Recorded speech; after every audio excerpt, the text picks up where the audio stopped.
Hello friends, welcome to today's daily devotion. I'm Kerry Wood, the pastor of the Goldston Methodist Church, as we continue to look at the 7th chapter of Romans. Today I'm reading verses 14 through 20, and here Paul goes into a first-person singular description, but is he really talking about himself?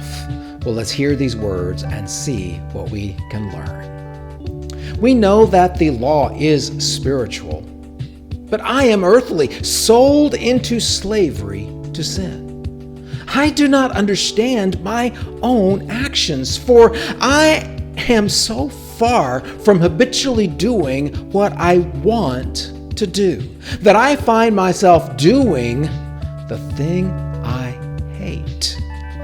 But when I do what I want not to do, I am admitting that the law is right. This being so, the action is no longer my own, but is done by the sin which is within me. I know that there is nothing good in me, I mean in my earthly nature. For although it is easy for me to want to do right, to act right is not easy. I fail to do the good thing that I want to do, but the bad thing that I want not to do, that I habitually do. But when I do the thing that I want not to do, the action is no longer my own, but is done by the sin which is within me. So, is this Paul's personal testimony?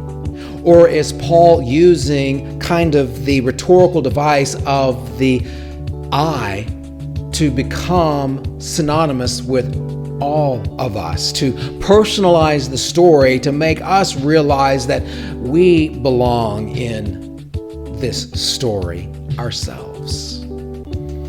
And if that's what it's all about, then is this something that happens to us as Christians, or is this something that happens to us when we are not yet Christians or not yet strong, faithful Christians?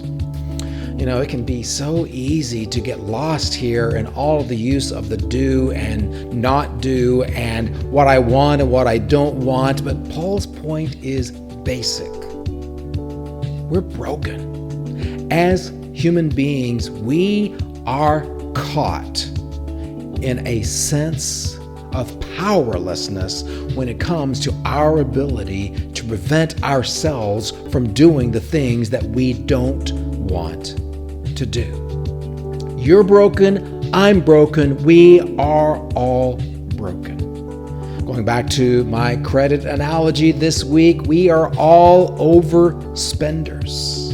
We know how we should spend and save, but when it comes down to actual saving and spending, we never stop spending and we never start saving. Not like we ought to do. Economists say that most people, they cannot afford to retire in America today. They didn't put enough money into their 401ks or into their independent retirement accounts. They have no pensions, and then suddenly retirement is looming and there is nothing to live on. This is our situation in our sinful selves. We are going to outlive our money. We are going to die in our sins. So our spending is the sin analogy here, but I think it can be an actual example of sin. We've sold our futures for the fleeting and the depreciating present. Why? Why would we do that? We'll see what Paul has to say about this in our next daily devotion.